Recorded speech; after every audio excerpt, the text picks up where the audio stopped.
Hi everyone, my name is Iman and welcome to episode 3 of PreDental Talk presented by Crack the DAT.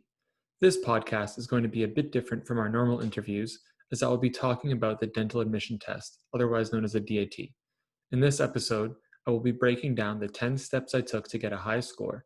In between, I'll also be talking about the things I learned along the way and things I do differently in hindsight.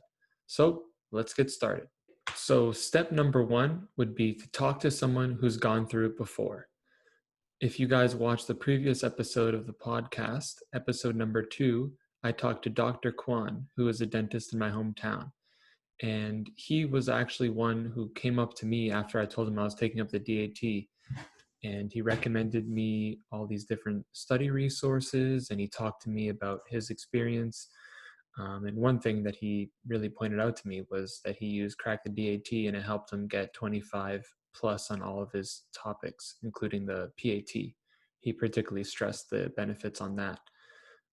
So yeah, it's definitely helpful to know somebody who's gone through the process before. And for me, that was Dr. Kwan, and I would say that's the first step. Step number 2, I would say, is to pick resources and to learn about them. It's not just enough to watch a video on YouTube or even talk to somebody and get the list of resources they use, because if you're not using them correctly, you might find yourself being ineffective with your time and not doing what you need to do to get the highest yield and maximize your time and effort. For example, Dr. Kwan recommended to me to use Crack the DAT to help me with my PAT in particular. And in my first month, I was really focusing on the sciences and neglecting the PAT. And with a couple weeks left in my preparation, I emailed Dr. Kwan to follow up, and he recommended that the time that I was taking on the PAT wasn't really enough, and he recommended me to spend a bit more time on it to help get the score up and use the generators more, which is definitely something that helped me out in the crunch time, was to get more and more practice on that, which I'll talk about later. And it helped improve my PAT scores because I was testing 19 to 20 and I ended up with a 23 on the actual exam. So once you have resources, like a list of things you're going to use, websites, books, whatever, you should look into what's the most effective way and think about yourself and how you most effectively study. If the resource like Crack the DAT has notes and videos, are you better reading and making your own flashcards, or do you like to take videos and answer questions? So that's something you want to figure out early on, because it will save you time down the line. Step 3 would be to make a realistic schedule for your exam. So my situation was that I was graduating from my undergraduate degree this spring. So I was planning on taking the months of May and June to study for the exam and take the exam on June 26th. So that would give me roughly 8 weeks, 1 month to review and 1 month to test. And obviously COVID happened. So my test was delayed from June 26th to August 10th. And when that happened, I restructured some things, restructured my extracurriculars or whatever over the summer. Essentially gave me over 3 months to study when I was originally planning 8 weeks. So I kept the same general schedule, but I definitely decreased the intensity a little bit. I was planning on doing Monday through Friday, 8 hours a day, but I was really mostly doing realistically 6 to 7 at the beginning, at least. In June, that's where things kind of hit a snag. I was studying for the DAT. In May, I was doing my review phase. And then when it got to June, I was supposed to switch to a more intensive testing phase of my studies, but I neglected how intense the dental application would be, particularly writing the personal statement. I ended up spending a lot of time writing and rewriting drafts on that and, sorting out all the aspects of my application, which ended up consuming a lot more time than I anticipated. And it resulted in me kind of neglecting my DAT studies for a couple of weeks there in June. And I eventually picked it up by the end of the month, but you have to know yourself. If you feel that you might need a lot of time to review and study, I would try to avoid having things like the dental application right smack dab in the middle of it, or other big life events. If you can block off some time over the summer, personally for me, that's what worked best.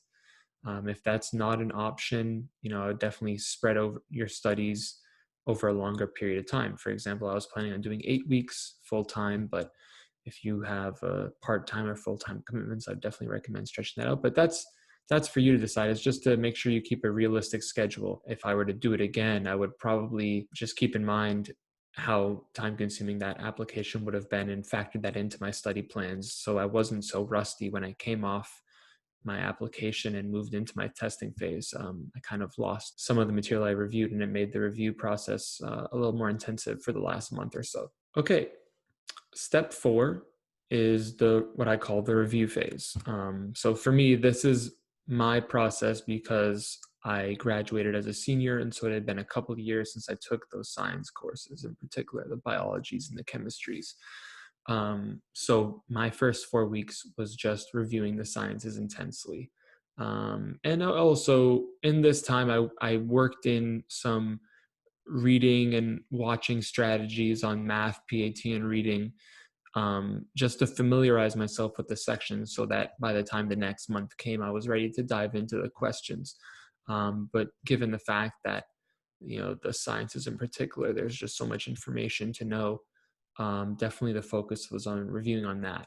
What I did was I just took the resources I had, and I looked at like all the different topics that I needed to cover for each subject, and basically took the calendar of May. I had a Google Calendar, like a template that I downloaded from the internet. So say there were 20 different topics for organic chemistry. I would just divide it up evenly over the weekdays of the month of May, so that I was filling each day with organic, bio, math, and chem. One day I would do organic and math, and the next day I would do bio and chem, and switch back and forth, and essentially just fill the whole month with that and keep track of it in a calendar so you can hold yourself accountable. One weakness I found that when I did this was that I didn't really reassess what the time I was allotting was. By the end of the first week, and as the weeks went on, I was kind of realizing that I wasn't probably spending as much time on biology as I could have been. My goal was to read this section of notes or to watch these videos. I did so, but I didn't really take in-depth notes or do questions or anything like that to reinforce the knowledge I learned. So I feel that my biology review was a bit weaker than it could have been. If I had taken more time. I got kind of complacent and just figured, oh, I ended a couple hours early, good. So what I would recommend is, if you find yourself kind of breezing through a section, I would reassess if you're really absorbing the information you're learning, and try to, for example, if I were to do it again, probably make some flashcards or draw out a diagram or some notes for the biology sections that I read over, and took some small notes, but I'd go over more in depth a second time, just so it sticks. So I'll go over now the different subsections for my review. I already touched upon biology. It was a tougher section for me just because there's a wide breadth of topics, some of which I had never even learned in university because I took AP Bio. So things like taxonomy and all the random questions on that, development and developmental biology, I should say. Some of these topics are a bit obscure for me. So I would just recommend, when you're doing the review for bio, is just, ask yourself how you study best. If you study best with flashcards, with videos, or from notes, and try to avoid passive learning. So there's active learning and passive learning. So what I would recommend for the biology review is to avoid things like reading or highlighting notes, and I would encourage you to try to either make your own flashcards or write things over and over again, or even test yourself. Those will help. And so for Chem and Org, I would say the preparation was most of the same. I was just watching videos and taking notes off that. So if you can do that, and again, try to make it active, whether you can find questions to answer or do your own flashcards, it's mostly about getting familiar with the question types.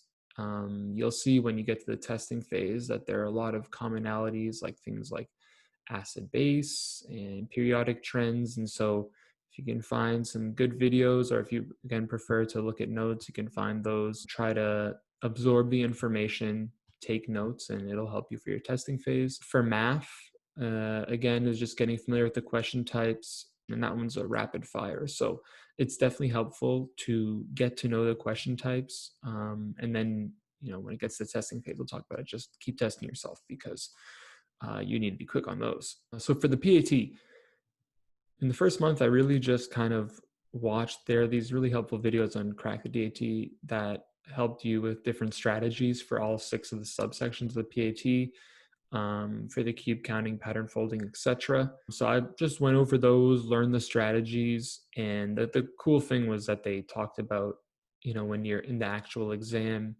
you have a dry erase marker board kind of deal where you can write ahead of time. So I know some test centers like mine didn't allow you to write during the tutorial, but if they do, or if not, if you find time to write out the grids for the hole punching and the little tables for the cube counting, that'll save you some time. So these little tips and tricks were helpful to find on the review videos on Crack the DAT.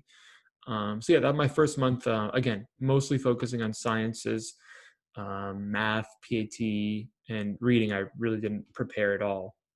Honestly, I just took the practice exam. So I would say review, just try to focus on your sciences or whatever you find weak. If you're weaker at math, I would, spend more time on that. But for me, it was just especially biology, just the wide breadth of info. So if you don't have a strong bio background, definitely recommend trying to get that down. Okay, now step number 5 is to test yourself. This is what I call the testing phase. So for me, that was every day during the week, Monday through Friday, spending the whole day going over biology questions, organic questions, chemistry questions, doing the questions, and then in the afternoon, reviewing the ones I got right, the ones I got wrong, especially the ones I got wrong, but also you should check the ones you got right because maybe you just guessed, or maybe you did process of elimination, and it's good to understand not just the correct answer but the other answers, so you can apply that to questions you might see in the future. So yeah, Monday through Friday, do the questions, and then Saturday I would just do a full length practice exam. At least I tried to every week. I didn't stick with it 100%. I think I did 9 in 3 months, so not exactly every weekend, but most weekends I did a practice exam. So yeah, for the testing phase, I'll go through each section again. So for biology, the biology questions on Crack the DAT are harder than the actual biology exam. At least that's what I felt. So I would say don't get discouraged if you have lower scores. Now, when I was getting to the end of July, I was getting a little discouraged because I didn't know that, and my scores are a bit lower.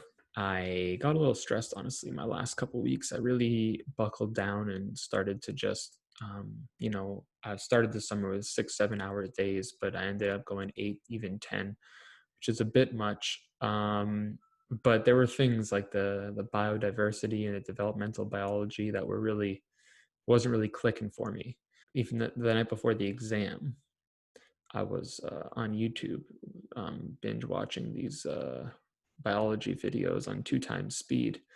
And actually, some things clicked that hadn't clicked before. So I definitely say, at least for me, I learned better from videos probably than reading notes, which is good because I've heard that Crack the DAT is coming out with some review videos for biology. So that'll definitely help out you future students if you're planning on studying soon. So yeah, just for the testing phase, like I said earlier, do your questions, review the right and wrong answers, and make sure you understand and didn't guess. Hey there.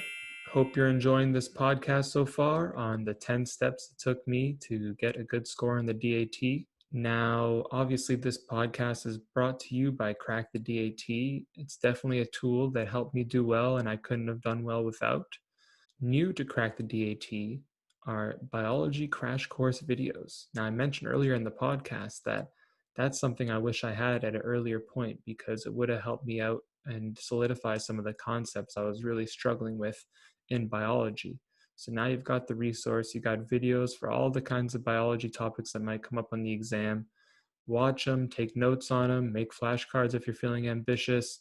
And then obviously you can test yourself with the breadth of biology questions right there and Crack the DAT, along with all the other resources we have at your disposal. So check it out. And for listening to this podcast, you're entitled to a 10% off your purchase at crackdat.com. And the code for that is podcast. Code podcast. I hope you take advantage of that discount. And without further ado, let's get back to the podcast. For organic, the best way to learn reactions is to just, if you get it wrong, rewrite it. and, go through them multiple times. I mean, I went through the same questions like two, almost three times. And each time you write the full mechanisms out, it'll get more natural to you over time. It might not feel like it at first, but that's what I did. And for chemistry, I would say just definitely when you're doing your questions, and if you're seeing you getting certain question types wrong, like for me, I didn't really have a good grasp on some of the acid-base questions or the solubility questions. So just if you have a resource like Crack the DAT where you can find videos that explain the answers to you, that's awesome. Or otherwise, just look for general videos on the different topics that you're struggling with to help you out. But yeah, just focus on testing yourself again and again. Now, when it comes to the PAT, this was a little crazy. Like I said, my studies were mostly focused in the sciences, so I probably could have spent more time on the PAT. Honestly, I kind of neglected it, which is something you should definitely try to avoid. I'm happy that my preparations were good enough to net me a pretty good score, but yeah, the PAT is definitely just about getting used to it and just practicing and practicing and practicing. And so the first test I took in May on the PAT, I got I think I got 44 out of 90 correct. So that's a pretty brutal score.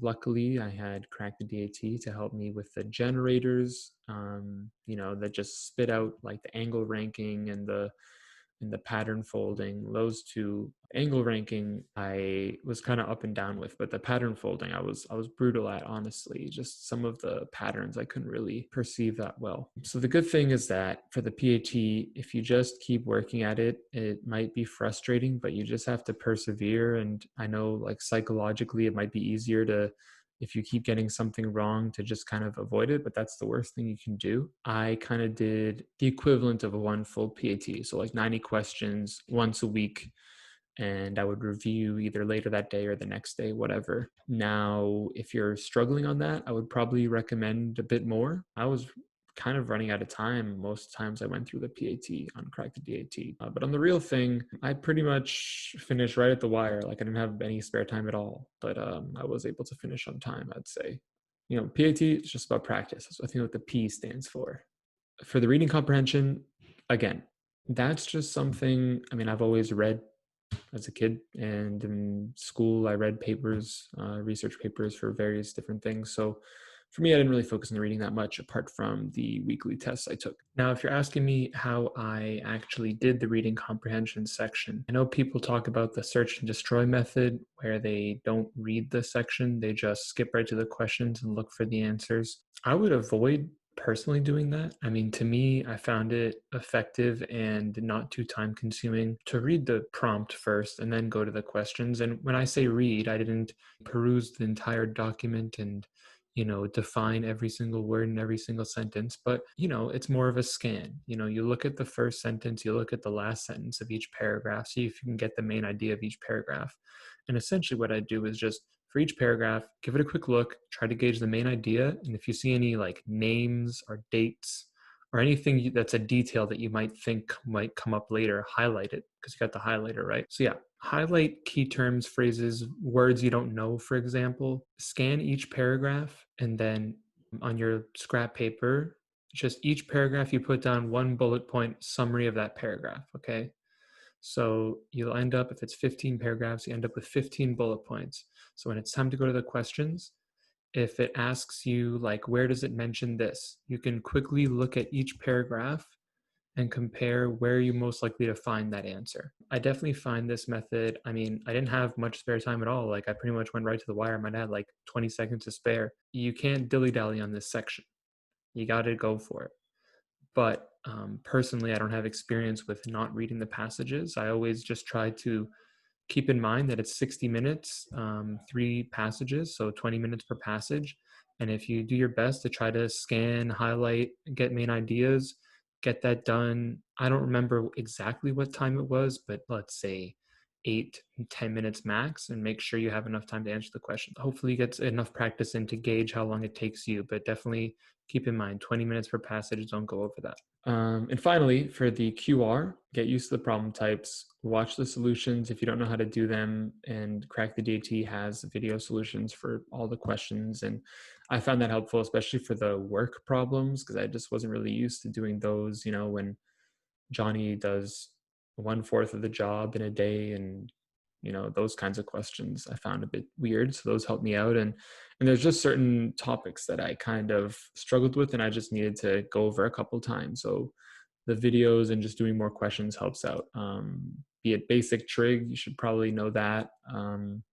Yeah, I think it came up on my exam for 1 or 2 questions. The trig did. Geometry, probabilities seem big. The combinations and permutations, I hated that in high school and I hate it now, but it's just something I guess you got to know. And the interest questions, actually, honestly, kind of glad one of those didn't show up in my exam, because if they did, I might have struggled with that a bit. Step number 6, I would say, is to familiarize yourself with your test center. I could have picked, when my DAT was rescheduled, I could have picked earlier test dates that were farther away, but I chose the nearest test center to me. It was an 18-minute drive from my house. Very nice and easy. I mean, you don't really want to be driving a really long time before your exam. So if you do schedule one far away, I'd probably recommend trying to find a place to sleep somewhat near your test center, especially if it's a morning exam. I mean, nobody wants to wake up at 6 to drive 2 hours to their test center. If that's the case, power to you, but I would try to avoid that situation if at all possible. So yeah, the day before, I drove to my test center and I followed the GPS instructions, and just so I could know the general route. It's kind of a weird address, so I walked around and made sure I knew where the entrance was. It's kind of an interesting situation because it just so happened the day before my exam, we got a new car. So I had been using my phone as a GPS the day before, but the day of my exam, I was using the car GPS, and it took me in a different route. And for some reason, I followed it, and I actually ended up going to a dead end, and I had to turn around and basically wasted 10 minutes of my time in the morning doing that. But the good news was that I left an hour early, so I was still at my test center well ahead of time, and I actually started 10 minutes earlier than the actual start time. All that story is to tell you is that I would definitely recommend being familiar with the route there. I wouldn't recommend changing things up the day of. I thought I could trust technology. It let me down. And yeah, no, it's definitely helpful to know your route, just so you don't have to worry about one less thing on your test day. Now, step 7 to do well in the DAT, I would say, is to try to relax. Obviously, this is a pretty big test and it's pretty meaningful in terms of um, your future career path if you're trying to become a dentist. But at the end of the day, if you prepared correctly, if you worked hard, and if you can honestly tell yourself that you've put a lot into it, you shouldn't be worried. You should be confident in yourself. And I know it's easy for me to say, but that's because I've been through it. If you told me this the day before the exam, I wouldn't have listened to you because I felt very unprepared. I was pretty stressed, and I tried to keep the day before the exam free. Like, that was my plan my entire time throughout my studies, was the day before the exam, I'm going to keep it free. I just want to relax and then go into the exam the next day. I'll be all good. But unfortunately, I took a practice exam the day before that, and I got a 17 on the science. And that was just like, whoa, that's not good. So got a little stressed. And the day before, I was trying to go through all this biology stuff. And about midday, it was actually my dad who called me. He probably knew deep down how I was feeling. And we talked for over an hour about lots of things that didn't have to do with the DAT. And it helped me calm down a lot. I felt less stressed, and it just, it was kind of like a weight was off my shoulders almost.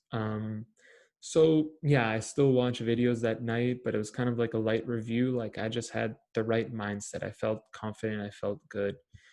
It was just more about just trying to absorb any last information I can, but not to stress myself out, not to like cram or go crazy, just to, do some light review before bed and go into the next day. Now, the next piece of advice, step 8, I have is regarding getting good sleep. Now, this, I would say, that doesn't mean that, you should force yourself to sleep differently throughout your whole study process. I'm a firm believer that you have your chronotype, whether you're an early bird or a night owl. And I think you should stick true to that when you're preparing for the exam. For me, for example, I'm someone who probably would like to stay up until midnight and go to bed and roll out of bed at 8, maybe work out and get started at 10. And that works for me. Some people like to wake up super earlier. My best friend in university, she would wake up super early and she'd be at the library at 9 and I'd roll in at 11, but it's all good. So I would definitely say just be true to yourself. That being said, when it comes to the week leading up to the exam or a few days before, I would definitely recommend trying to transition into the sleep that you're going to get the night before your exam. So, for example, my exam was at 9 a.m. So that means that I was waking up at 7 so that I could eat and shower by 8, leave the house, be there at 8:15, 8:20. So that was my plan. And for that, in order to wake up at 7, try to go to bed at 11 so you get your good, full, healthy 8 hours of sleep. You know, in case you haven't heard this figure before, 7 to 9 hours is the way to go. 6 is definitely not enough. So yeah, it's not just enough to do the night before. I would say 8 hours. I would say at least do two, bare minimum 2 nights, but try to do a couple more just to get yourself into the rhythm and sync up your biological rhythms with what you're going to do on test day. It'll help out. Now, step 9, I would say, is to don't forget to bring water and snacks to your test center. I took a lot of water breaks during my exam. Honestly, it was nice because due to social distancing, I was the only one there. So I was able to leave my water bottle outside of the locker. And if I finished a section early, I would get my water bottle and grab a drink, head back in. And I brought snacks in my locker for the break in between the PAT and the rest of the test. You get a half hour. So that's another thing I would say is to definitely, if you can, if the weather is nice and if you're able to get to a nice place, I would definitely recommend taking a step outside, getting some fresh air. I mean, definitely at least walk around, but if you can get some sunlight, that helps. I mean, for me, it was a beautiful August day and I went by it was in a mill building, so I was right by the river. It was nice. It helped out and I came in, but make sure you leave enough time for you to get back in.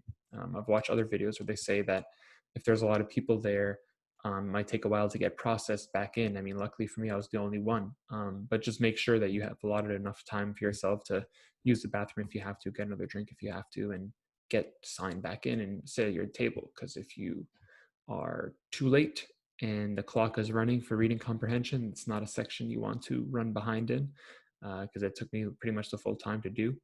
So take advantage of your break. I'd definitely say so.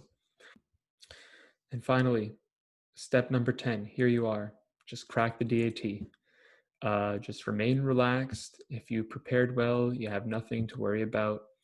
The test day experience for me it was more pleasant than what I anticipated because I prepared well. I mean, I used a service that the practice tests on there pretty much mimic the format of the actual test. So I was familiar with the software. I was familiar with the test center by going there the day before. I brought my snacks because I knew I was going to get hungry during that break, as I did in the previous practice test. I'd eat eggs beforehand, and 2 hours in, I was starving. I needed to get a granola bar, so I did that, and I had my water. Some passing remarks, I would say, for the tutorial, they don't always let you write out the PAT grids and charts. So I would recommend, if you have time at the end of biological sciences, hopefully you practiced enough that you do have some extra time, as I did. So when I was done, I grabbed a drink of water and then I did those grids during the biological sciences part so that I could go right into PAT. Yeah, the thing is with the PAT is they do these pop-up menus where they give you the instructions for each subsection. But if you're familiar with the subsections, I wouldn't give them any more than a cursory glance because it does eat up some time. And for me, especially, I'd always run out of time on the PAT. So I would just try to plow ahead. Just make sure you're familiar with each section. If you're not, probably read those. But yeah, so the DAT, I would say overall, the test experience, obviously for me, it was different because of the pandemic and social distancing. I was the only one in there and it was nice and easy. Just a nice elderly lady and another dude that was there and they signed me in and everything. And I was the only one in there. So if you're listening to this now and you're taking the test soon, your test day experience might be similar to me. If you're listening to this 2 or 3 years from now, who knows, maybe you're going to be in a test center with, 5, 10, dozens of other people. It's really just about preparation. And hopefully you are using your resources to your full advantage, like Crack the DAT. And it's a reminder that by listening to this podcast, you can use the discount code podcast for 10% off your purchase on Crack the DAT. It helped me get my score. And for those of you who are wondering, that would be a 25 academic average, 24 total sciences, and 23 PAT. I could not have done that without the Crack the DAT, particularly the PAT section. That was insane, but I was able to prepare well with the good resources. So those are my 10 tips. If you have any questions, feel free to email me. My email is hi, that's hi, @crackdat.com. And I hope you enjoyed the podcast, and I'll see you soon. Bye.